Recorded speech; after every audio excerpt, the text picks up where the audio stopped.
Welcome everyone to Impartner MasterClass. We'll be starting the session in just a moment. Allow some time for others to join us live.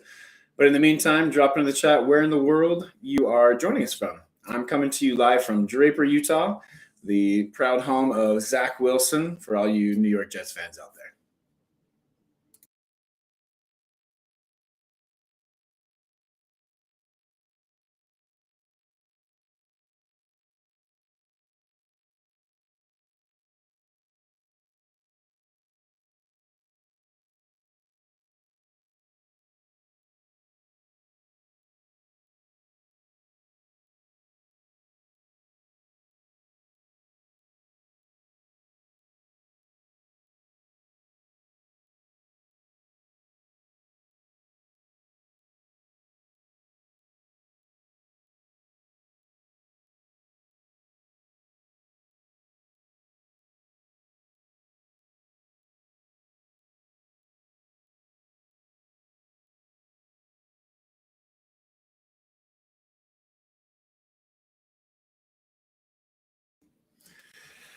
Okay, let's get started.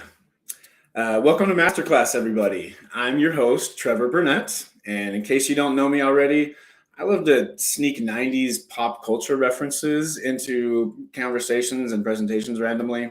So if you hear me mention, for example, that I want to see an icon in cornflower blue, then just ignore me. But, Google the reference if you want to know what I'm talking about. Or if you didn't have to Google the reference and you already knew it, hey, let's be friends. All right. So anyway, I was just recently talking with a channel expert from Gartner, and he said that over half the people that we meet that are shopping for channel software don't know how to run their channel program. And from my experience, that even may be a little generous, but it's true. There are a lot of us that are still figuring things out. And let's be honest, nobody has everything figured out. And even if they do, then their knowledge will be obsolete in a couple of years anyway. So this is the reason why we started MasterClass. And we describe it as a new live stream series where we can take an innovative approach to channel management education that focuses on live social media sessions that provide strategic guidance on starting and scaling world-class channel programs and building out your partner ecosystems. Yes, I just read that, but that's how we describe it. It's really something that we feel is important to help provide some raising all boats approach to the channel community. So with these sessions, we're going to be covering a variety of topics across the variety of different areas that we hear about. We're going to have a lot of guest speaker experts. And while we already have several topics planned out, we want to hear from you. And you are our channel community. We want to hear what's of interest to you and what topics you want to be hearing about here on MasterClass. So be on the lookout for a feedback poll coming at the end of this session and to have your voice heard in that regard. So for this first session, I'm going to attack the topic of putting PRM at the center of your partner ecosystem orchestration strategy. And so let's get right into it. So first of all, this isn't meant to be a very long session. I want to be efficient with your time and cover the topic of each episode in a way that's helpful in getting your creative juices flowing and getting you to maybe think a little bit differently about how to approach the channel, or at least get a good idea of what other leading companies are doing so you can future-proof your channel and make it so you can be ready for this entire partner ecosystem approach that you've been hearing so much about. And so for today's episode, I want to start from the high level of looking at how to architect and organize your tech stack. What does it look like today? What changes can be made to enhance that? And all the tools that you use within your tech stack is what I'm talking about. And anything that affect the partner experience specifically. And then start making the PRM or whatever is driving your partner portal, have that be at the center of that partner ecosystem. And so, like I said, we'll talk about the current state of the average tech stack. We'll look at what the ideal scenario may look like and how to bridge those gaps between those two by providing a couple of real world examples of wonderful companies that use Impartner and that I have had the privilege of sitting down with and strategizing of how to solve some of their integration challenges. So also I put a Q&A at the end here, so please enter any of your comments or questions into the chat at any time, and I'll make sure to address those at the end of the session. Or if you just want to have conversation amongst yourselves during this, that is fine too. All right, so I've worked for over 15 years in the channel, and I've seen a lot of trends and changes in the market during that time. We've definitely come a long way from a technology standpoint, where everything used to be custom built and managed services, and the features honestly were not very well defined. What we built for one company didn't all that really resemble or reflect exactly what we'd build for another company. It was very much one-off, exactly what the customer was saying at that time. So now, thankfully, the biggest change that I've seen in the last 15 years is now in the channel we have, at least in the PRM space, and I think pretty much everywhere else, is more of the SaaS approach, where it's self-service, code-free approach. And however, I found that despite our advances in understanding and technology, and even this great community of channel people that we have created and that's exploded in growth, there still remains some common challenges that companies face, depending on the maturity of their channel. And if you're just starting out and building your partner ecosystem, you probably have a reluctance from management to invest in tools. That's probably always the case, but especially when you're just starting out and haven't really proven out the profitability of the channel, there usually is a reluctance to invest a whole lot in tools to help automate and make that scale quickly. And at the end of the spectrum, on the big enterprise size channels with thousands of partners being managed worldwide and dozens of solutions to help manage all those partners, and most commonly it's somewhere in between. You have maybe a couple hundred partners and a handful of tools to help manage them. And whenever there's multiple systems the partners need to access, you probably at least set up an SSO, hopefully, to avoid having partners remember multiple logins to access your stuff. However, those tools don't usually, or don't commonly in my experience, connect through API. So you get kind of a siloed approach. For example, most commonly I hear connecting to a learning management system or an LMS, and your portal has no idea what is happening on that external system, and the experience doesn't reflect the progress that is happening. As a partner gets certified or has some training progress, that doesn't go and get passed back into their portal experience and change anything at all. And then there comes the scenario, even if you did fully integrate that and everything's great, as you're growing, you're probably adding even more tech to your stack, and it's yet another silo that you get. And once again, you have a disconnected experience. So all the scaling makes it a bit more difficult and the partner experience clunky and disjointed as you grow. All right, so to visualize at least a good portion of what could be involved in your partner ecosystem, we at Impartner use this partner journey, yellow brick road, as we call it. And you may not have a single platform that does all these things for you, and you may have additional needs not captured in this graphic. So as you've likely heard in the partner ecosystem sessions and webinars and discussions among experts and other channel folks, integration is crucial to having a cohesive ecosystem management approach. And that's because in your standard ecosystem tech stack, as it matures, you'll have tools such as sales automation, marketing automation, learning management, content storage, collaboration, incentives management, operations, data and reporting, and beyond. There's a lot that's going on that you need as you grow and have more maturing requirements from your partners. All right, so this is likely why in a recent Forrester survey of channel leaders asking about the challenges their organizations face with the tools and resources in use to help support their partner ecosystem, The top challenge identified at 45% of the respondents, they said that there's too many different tools to manage. And coming in at a close second with 44% agreement, they said was the lack of data integration or data sharing between all those licensed channel tools. And that's why integration and even consolidation is important to simplify your lives on the management side while also greatly improving partner experience.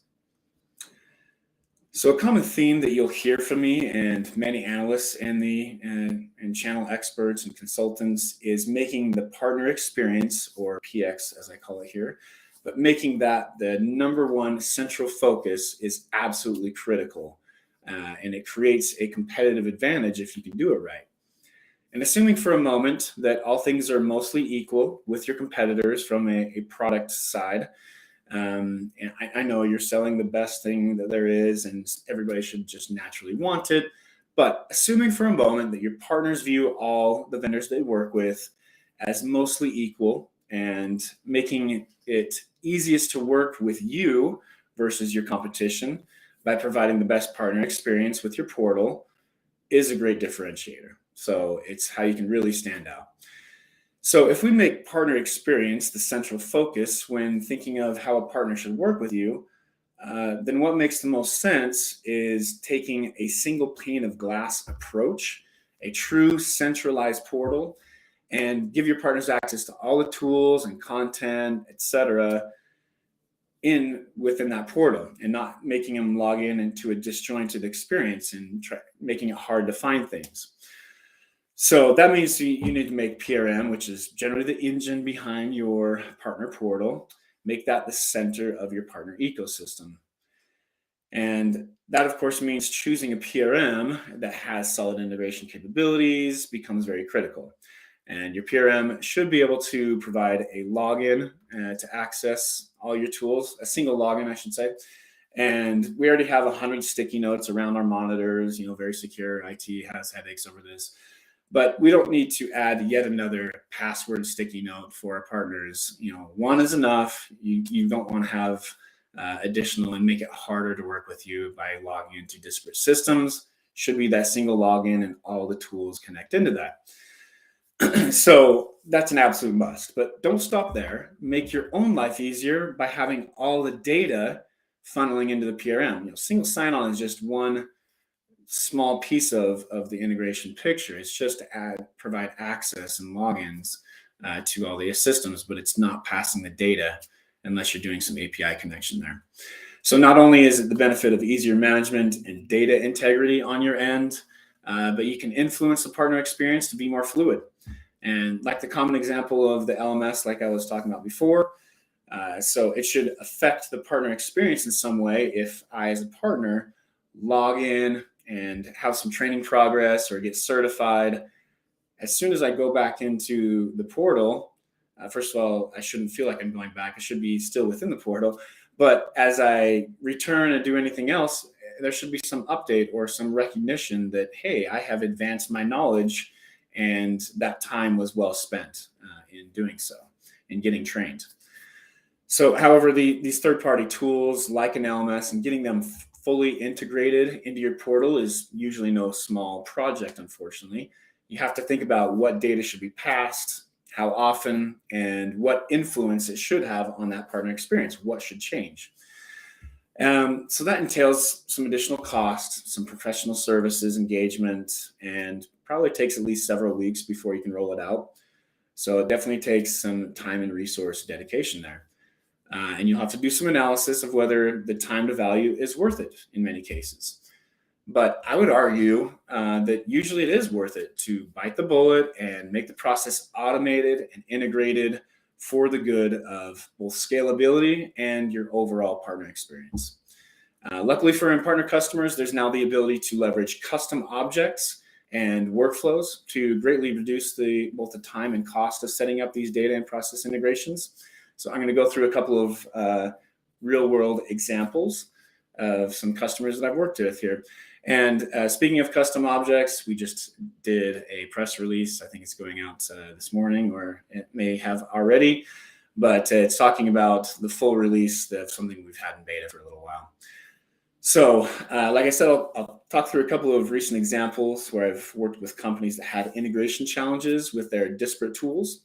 And we were able to put PRM at the center of their partner ecosystem by setting up the right integration and accomplished what they needed to and kept the partner experience as the main focus. And we also made it easier to manage in the back end with syncing of data and additional automation. Okay, so the first example of how to place the PRM in the center of the ecosystem was actually one of our first customers to leverage the new custom object capability that we put into the platform during its beta period. And they had an issue of wanting to expose partner projects. I can't remember the name of the third-party system they were using, but they integrated that into their CRM. So they had projects assigned to partners, but it was stuck there in the CRM and they needed to expose it on their portal. Didn't want to have to buy licenses to get all their partners access to the CRM. That wasn't a viable option. So it needed some sort of an integration to expose that data in a fluid way onto their partner portal. And so ideally the experience was get a dashboard of all the records. If I'm logged in as a partner, of course, I'm only going to see my records, have that data security intact, and then be able to click on any of those records listed on my dashboard of records assigned to me, projects assigned to me, and be able to see additional details, maybe update the status, and have that data passed back into the CRM system. So after creating the custom object of projects to mirror that data into the PRM system,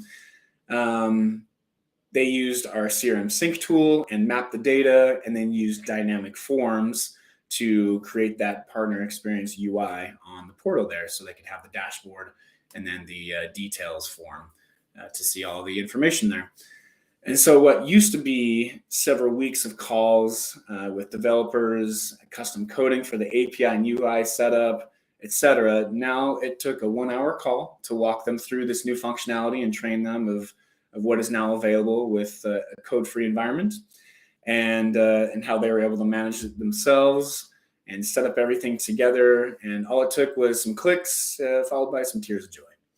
And in the interest of time, I was thinking of asking for forgiveness instead of permission and just show you exactly what we did for this particular vendor. But instead, what I did is just took some screenshots, removed any identifying characteristics, so that I could show you a quick result of what it looked like here.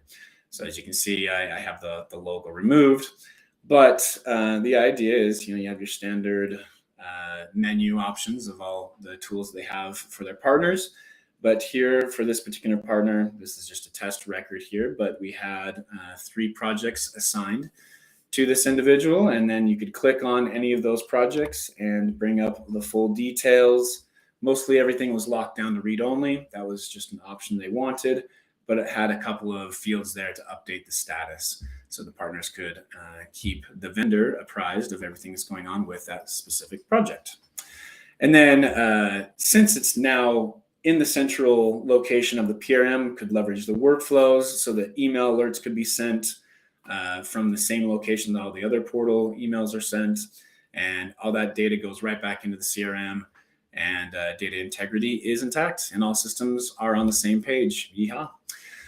All right, so another common type of integration or tool replacement that we've seen, and is what previously could only be done through a map marketing automation platform or like a SurveyMonkey, is post custom forms or surveys within the portal for a variety of reasons. And these can be used for partner feedback surveys or to allow partners to submit requests of any kind. And in this example, this customer from Europe, they wanted to collect requests from from partners for a variety of marketing initiatives. So this dynamic form, I have all of my several options of partner marketing requests. Maybe I want to work with the vendor as a partner to do a blog post. So as soon as I selected that as that third option, it's kind of small print there, but as soon as I selected that, this dynamic area showed based off of my selection of the 7 or 8 options there, additional questions so I could find out more or tell the vendor more about what I needed for that particular marketing request. So several customers have also integrated their ticketing system into their PRM in similar fashion.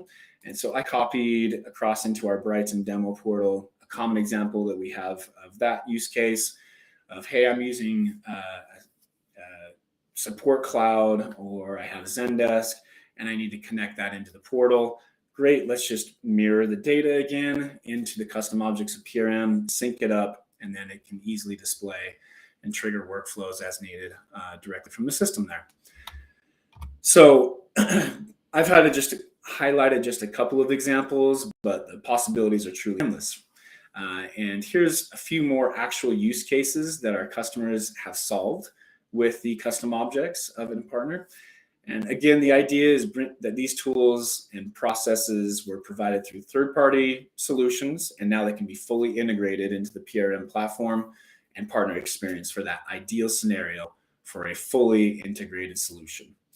And in the end, you may start to look, your PRM may start to look a little bit like my demo experience, where I have all these different custom objects to solve different use cases, and just build the objects that you need beyond what comes out of the box standard. And really, that's what I'm talking about when I said at the top of the session that you should make your PRM or whatever the engine that's driving your portal, make that the center of your partner ecosystem orchestration. And so now, no matter what solution or platform you're using to drive your partner portal, you'll want to architect or take that data architecture approach, and you'll be fully future ready and scalable for growing your partner ecosystem management. All right, so that's all I wanted to cover for this session. So let's head to the comments for some Q&A here. If I can remember how to do this, there we go. Hopefully there's some good discussion going on there, and it's not like your standard news or Twitter article. All right, hey, it looks like we have people from all over the world here. That's great. Jane, I'll just highlight this. She manages our social media here at Impartner, so she's highlighting that, yes, we did have the custom objects release. Very good. And Jessica, yes, thank you for this comment here. Yeah, if you are an Impartner customer already and want to learn more, get connected with your customer success team, and we can sit down with you and talk through some use cases and how we can help solve that for you. All right, let's see. Looking through here. All right, so I think doesn't look like there's too many questions right now. That means I covered everything perfectly. Yay. All right. So no problem there. I did want to be quick with your time, like I said, but I do appreciate everybody joining here. Let's see. Oh, we did have one question pop in before I close. Do we need to be on the latest version of Impartner for this functionality? All you need is to have dynamic forms, which has been on the base for quite a while. You may need to upgrade your package if you're on the most basic of packages. Custom objects are not included, but there's not a whole lot of folks that are on that. So it should be available to you without having to upgrade your solution at all. Oh, I should highlight these questions that I'm answering. There we go. So here's one. How do you integrate partner business plans? Right. So partner business plans doesn't require a custom object. It is an out-of-the-box feature. So you can add additional custom objects and relate them to the business plans if you need to enhance it in some way. Or you can decide, I don't like the out-of-the-box UI or whatnot, and you can build your own dynamic form and expose the data how you choose.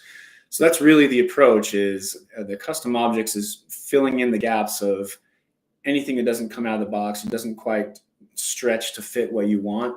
You have that additional flexibility of, okay, well, let's just build it on this and have it all within a code-free environment. You just do the clicks, drag and drop your form fields and set it up, and it has a lot more flexibility in what you can do. You pull in multiple data points. I've seen it where 3 different custom objects were displayed on the same page to pull in product and pricing and all sorts of different information on the same area.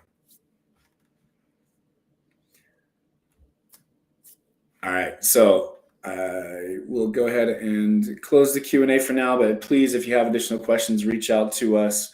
But yeah, that's our show. Be sure to like and share this episode with your network, and click the link in the description to fill out our survey that I talked about at the top.